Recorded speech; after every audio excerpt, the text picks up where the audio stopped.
surtout que Batulibanda, puisque à porte ça kokangamba. Oh non, Toki, Otoko Piyengi de Malanda, école telle, nous avons compris ce sont des rumeurs. On a fermé la porte, moi, on a mon côté Bimi Libanda, puisque papa va vérifier formation. Fin de compte, la police, pour heureusement, maman a été ailleurs, elle oublie les parents, qui boutique des ordres, boutique n'importe quoi. Donc, ce sont des simples rumeurs. Et puis école telle, parents va qui cette information. C'est ça le problème. Sinon, il n'y a pas grand chose. Que les parents ne puissent pas paniquer. Vouloir chaque fois bien vérifier l'information en cas de. Je venais de le dire qu'il y a eu une psychose. Oui, bon, un peu sous forme de panique générale d'ailleurs, si on peut le dire ainsi.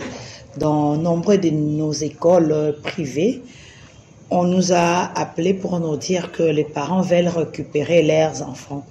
Et ils n'ont pas compris, c'est peut-être une personne qui a tout fomenté et vous savez, les mensonges, c'est comment dirais-je, vont si vite que la vérité.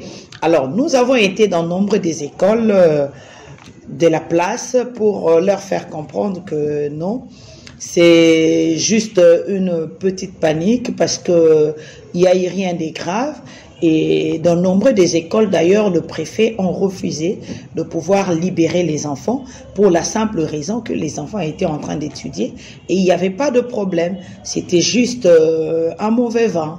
J'y étais sur place et j'ai rassuré aux parents, ceux qui étaient avec moi dans des écoles ont été rassurés, ils ont bien vu. D'ailleurs, j'ai posé la question pour dire que, bon, je vous vois ici, vous êtes parents. Qu'est-ce que vous êtes venus faire ici? Oh, récupérer mon enfant. Oui, vous êtes venus récupérer votre enfant, mais qu'est-ce qu'il y a? Je n'ai pas compris. J'ai vu seulement les gens dire que non, il y a un problème à l'école des enfants, tout ça. C'est pourquoi je suis venue. J'ai rigolé, on a rigolé tous ensemble. Ils disent, non, maman, vous avez raison. Prochainement, je ne veux plus revenir parce que Nagoya aura AVC. Vous voyez? Donc, il faut parfois éviter d'écouter le bruit de la rue, il faut le dire ainsi. On est en train déjà de démanteler ces réseaux-là. Il y a 2 ou 3 qu'on a pu identifier. On va interpeller des gens bientôt, là, d'ici 1 heure ou 2 heures. On est en train d'interpeller tout ce monde-là. Et il n'y aura que vous, les journalistes, qui viendront après pour dire que non, qu'on doit leur relâcher et qu'on sort, pendant qu'ils veulent déstabiliser le territoire, simplement parce qu'ils sont mécontents, ils ne veulent pas que les autres enfants puissent étudier. Et ce sont des koulounas, parce que c'est des comportements inadmissibles. J'aimerais rassurer aux parents, je l'ai dit encore, haut et fort, rassurer tous les parents d'envoyer leurs enfants à l'école, que ce soit ceux de l'école publique, l'école privée, qu'ils puissent envoyer les enfants à l'école. Pour la simple raison de 1, les syndicats des enseignants a déjà accepté de pouvoir reprendre la craie, depuis hier d'ailleurs. Moi je suivis le communiqué, c'était hier après-midi à la radio, qu'ils étaient d'accord de pouvoir reprendre la craie dès ce lundi aujourd'hui. Et nous avons circulé dans 2 ou 3 écoles publiques, nous avons vu qu'ils étaient en train d'étudier. Alors quoi de plus normal que d'envoyer les enfants à l'école pour qu'ils puissent étudier, parce que ce sont eux notre avenir. L'avenir de demain dépend de nos enfants. Nazali koyebisa na baboti lokola biso que bana na biso il faut batanga totika bango batanga na kimia ya solo ezalaki mwa makelele mwa ndungu ndungu pona bato oyo ya mitema mabe nde basalaki makelele wana pote bana bazonga ndaku me eloko ezalaki te. Touti kotambola na ba école ebele na mwanda tomoni ke eloko ezate okotuna batu pona nini oyo kozwa mwana o pona yoki ke na école busongolo basali boye tango koluko vérifier eza lokuta. Donc batu babimi kaka likolo ya loyenge ba misusu e ba parents baki kozwa bana likolo ya loyenge eza malamu te, eza ko déstabiliser pe bana na biso.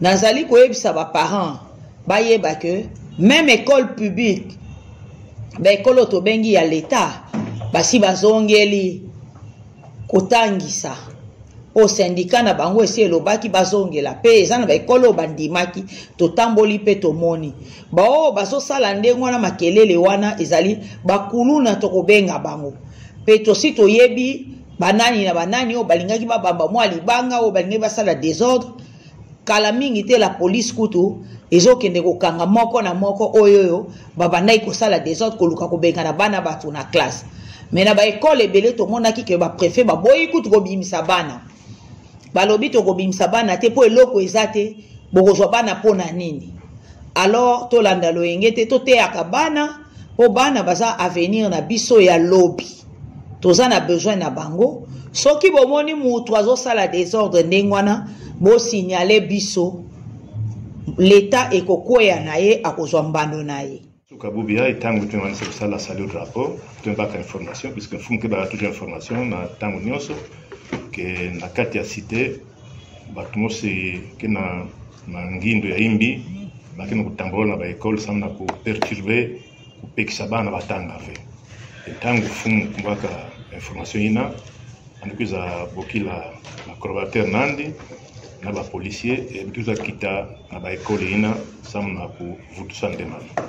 Effectivement, comme on en français, il y avait plus de peur que de mal. Bien, moi, c'est bien, mais tout cas, les parents me font la porte à l'école. Et tant que maman qui pose la question, ni nous on a tout le monde quoi que mon boulot que là, il y a besoin de la est-ce que tant que maman me pose la question, est-ce que même on boulot qu'elle a un boulot qu'elle fait? Alors nous coin de bicabana parce que ban faut attendre. Et ensuite, au niveau de Kinshasa, le syndicat déjà ban fait sa ordre dans l'école publique. La classe ya banda kilungu ya lendi betu fumu mama tu betu munu fumu tambola na école mingi et ba école publique memona ke ba cours me banda ba leçon banda ke mutanga bika banda tanga benulanda ve makelele ina batike musalaga makelele ina ya luvunu yakika ka samna kutisa mpolangana na kati ya bwala misino na kati ya bwala ndemba na ikete donc nyana kwa sire ba para batinda kwa bana na oui, na dizina ya mama de cette territoire, mutindo yana katutuba wapi tino wasire ke ndema makele et bien musi ya imbi keleve bakwenda batanga surtout que na kati ya ba école ba maîtresse, ba maître, ba professeur bakele bana kuvingira bana et pour preuve que ba ina kotaka na suka na kati ya ba classe bakele et ba école ina kena bien clôturé bakanga ba porte na bao bakuzaka autoriser ve ba paramba bakabana e bana bake kuna ti tango ya sorti akibima problemos keleve ndema makele e bakanga utanga tindu mama de cette metuba ke batunyo sina kena ku sosa ku kotesa des ordres na kata bwala ba service de sécurité ke ngutambola e bake bakaba e bake samisa bao mama landaka information zone tango ya midi ametuba ke ba syndicat ba mendima proposition e pesa ba gouvernement et pas que ça pesa assurance que kilumba buga lundi ba cour fona bandana ba école nyonso ya public ina vana na grève pour preuve que buga na mwanda ba école be tambola ka public betumona ke ba cour me banda normalement problème grave zate to surtout que ba tulibanda puisque awa porte za kokangamba oh non toki otiko piyengi de malanda école telle nous avons compris ce sont des rumeurs on a fermé la porte moi na moko te bimi libanda puisque ba parents ba les vérifier formation te fin de compte ben la police pour heureusement peu maman ate aye alobili ba parents que boutique des ordres boutique koyoka n'importe quoi donc ce sont des simples rumeurs et ba piyer école telle ba parents ba yo qui sa information c'est ça le problème il n'y a pas grand chose que les parents ne puissent pas paniquer vouloir chaque fois bien vérifier l'information en cas de pépin.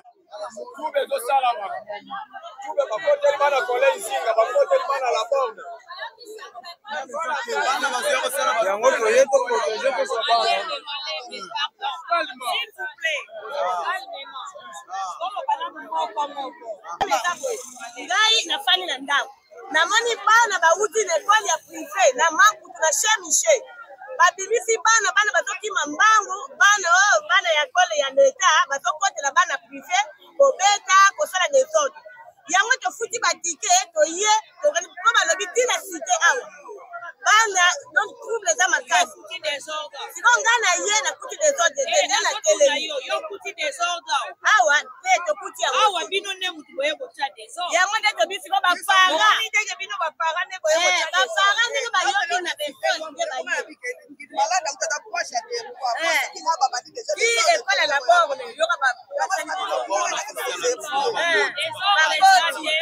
s'il vous plaît des ordres exacts otika bana batanga wa encourager loko wana te parce que même bana école ya leta ndenge bolobi syndicat nga nalandaki communiqué na TV bolandaka TV basi balobi ke bana bazonga classe bolandaki yango bana bazongi déjà classe tozosala batour d'école bana bazongi déjà classe bolanda te bao bazobamama bangana baza bakuluna bokanga bango eza bakuluna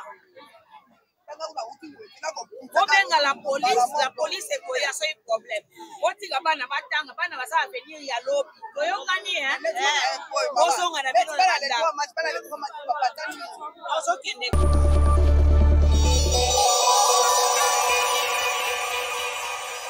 Wagaga TV.